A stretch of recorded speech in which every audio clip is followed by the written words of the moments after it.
Ciao a tutti, oggi andiamo a vedere come si svolgono le moltiplicazioni e divisioni tra frazioni algebriche. Partiamo con un esercizio semplice. Noto di avere tre frazioni, tutte divise da un diviso. Prima di tutto dobbiamo dare precedenza alle parentesi, quindi questa frazione la ricopio e vado a risolvere questo qui tra parentesi. Qui l'espressione mi dice che devo dividere questo blocco per quest'altro. Quando ho una divisione, la prima frazione la ricopio e qui invece di diviso scrivo per e ribalto questa, ovvero questa frazione l'ho ricopiata, il diviso è diventato un per e quello che prima era al numeratore è andato al denominatore, viceversa quello che prima era sotto, cioè al denominatore, è andato al numeratore. Ora ho una moltiplicazione tra due frazioni, quindi quello che devo andare a fare è semplificare tutto quello che vedo di uguale. Qui noto che ho una A alla quarta e qui una A alla seconda, quindi qui mi va via tutto e qua me ne rimangono due, perché 4 meno 2, 2. Stessa cosa, qui ho B alla seconda e qua ho B alla quarta, quindi qui me ne vanno via tutte e qua me ne rimangono due. D'altra parte noto che c'è B alla seconda sopra e qua un altro B alla seconda, quindi si semplificano tutte sia sopra che sotto. Qui ho una X e qui X alla terza, quindi qua va via tutto e qua me ne rimangono 2, perché 3 meno una che l'ho tolta, 2. Per quanto riguarda i coefficienti, di 16 diviso 8 fa 2 e qua 8 diviso 8 1. 35 e 49 sono entrambi divisibili per 7, quindi 49 diviso 7 7 e 49 diviso 35 5. Ricopio questa frazione e andiamo a scrivere meglio il risultato di questo prodotto. Sopra mi è rimasto 2 per 7 14. La parte letterale ho A alla seconda e Y. Sotto mi è rimasto 5x alla seconda. Questo 2 che avevo scritto qui in piccolino era la semplificazione di questo. Quindi ho di nuovo una divisione per cui questo lo ricopio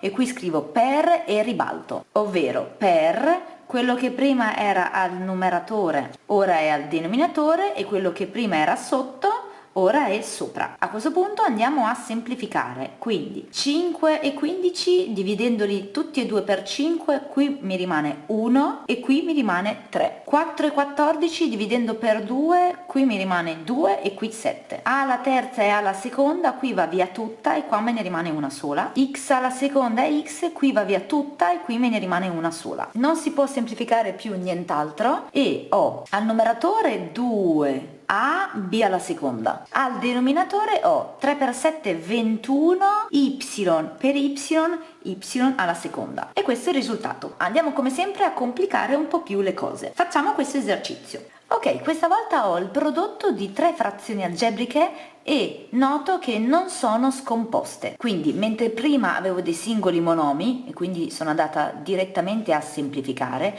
ora prima scomponiamo in fattori, quindi utilizziamo i nostri prodotti notevoli e poi andiamo a semplificare. Partiamo con la prima frazione. Al numeratore la prima domanda quando scompongo che mi devo fare è: posso raccogliere qualcosa? La risposta è sì, perché posso raccogliere A e quindi rimane A alla seconda diviso A, AB diviso A, mi rimane B. Di nuovo il denominatore. Prima domanda, posso raccogliere qualcosa? Sì, una x e quindi ho x alla seconda fratto x, xy fratto x mi rimane y.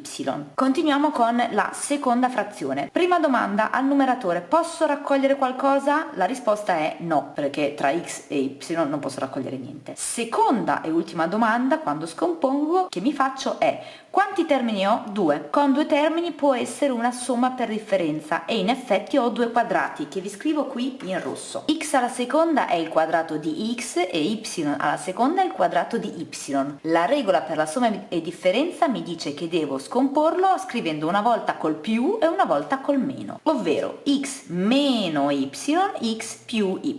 Sotto, prima domanda, posso raccogliere qualcosa a entrambi? Risposta no. Seconda domanda, quanti termini ho? 2. Con due termini può essere anche qui una somma per differenza e infatti A alla seconda è il quadrato di A, B alla seconda è il quadrato di B e la regola mi dice di scomporlo scrivendo una volta col più e una volta col meno. Ultima frazione, numeratore. Prima domanda, posso raccogliere qualcosa? Questa volta sì, la x, e quindi viene ax fratto x mi rimane a, meno xb fratto x mi rimane b. Sotto, di nuovo, la prima domanda, posso raccogliere qualcosa a tutti?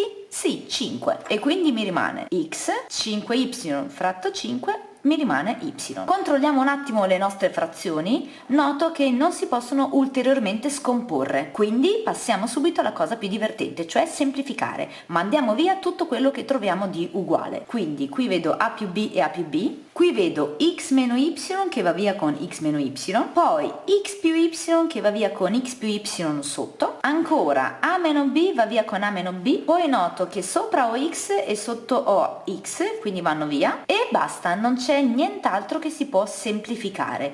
Quindi andiamo a scrivere il risultato. Al numeratore mi è rimasta solo a, al denominatore mi è rimasto solo 5. E questo è il risultato. Dopo aver visto tutte le tecniche pratiche per svolgere gli esercizi sulle frazioni algebriche, ora è arrivato il tuo momento. Questa è la palestra di esercizi che ho preparato per te. Mi raccomando, fai pratica.